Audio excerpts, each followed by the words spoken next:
皆様、席についてください。はい、これから授業を始めますよ。この動画は様々な生き物について分かりやすく知ってもらうために、少しの時間で楽しく紹介しましょうというものです。苦手な方にも見てほしいので、動画内に出るのはほとんど私が描いたイラストになります。なので伝わりにくい部分もあると思いますが、ぜひ楽しんでくださいね。それでは今日はタガメさんについて学んでいきましょう。皆様はタガメさんについてどれぐらいご存知でしょうか？タガメさんはカメムシさんの仲間で、名前の由来は田んぼに住むカメムシさんです。そのまんまですね。タガメさん、名前は聞いたことあるけど、実際に見たことはないという方、多いのではないでしょうか。そうですね、タガメさんはここ最近急激に数を減らしてしまっています。ただですね、ゲンゴロウさんと並ぶ田んぼの中の最強の昆虫と言われているんですよ。タガメさんはカメムシさんの仲間です。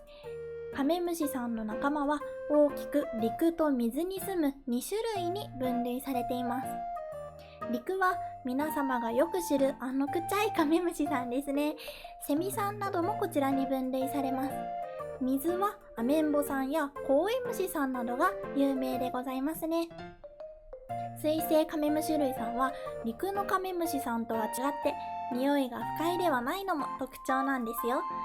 アメンボさんの由来、皆様はご存知でしょうか？チッチッチッチッチッチッチッチッ。そう、実はアメンボさんの由来は飴のような匂いを発することからなんです。なのでタガメさんの匂いもバナナやミントなどと例えられることがあるんですよ。さて、ではそんなタガメさんは何を食べて生きているのでしょうか？タガメさんをはじめとした水生カメムシ類さんはその多くがお肉を食べる肉食になっています。アメンボさんは水面に落ちてきた虫などを食べますが、タガメさんは田んぼの王者と言われています。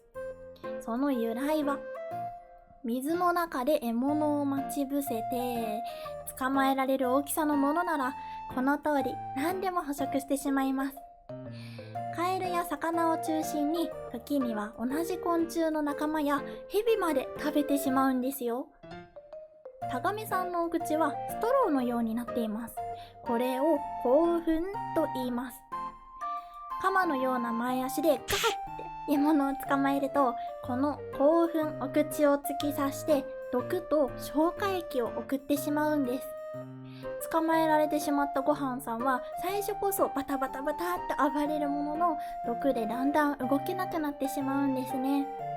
そしてタガメさんは相手の体の中でお肉を溶かして、この興奮を使ってこのようにストローのように吸って食べるんですよ。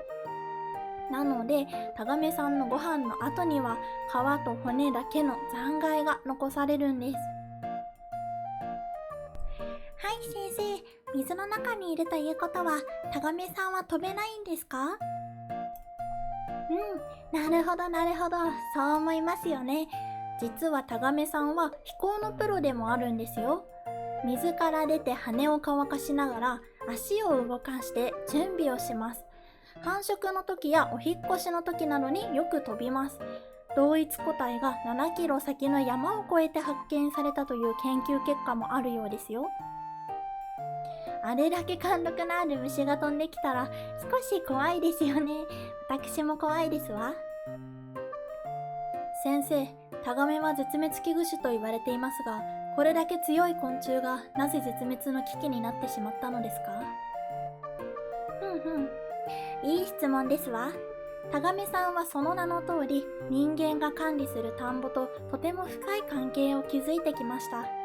ところが人間がよりいいお米を作ろうと使い始めた農薬などが原因で、タガメさんのみならず田んぼの生き物たちがだんだんとその数を減らしていきました。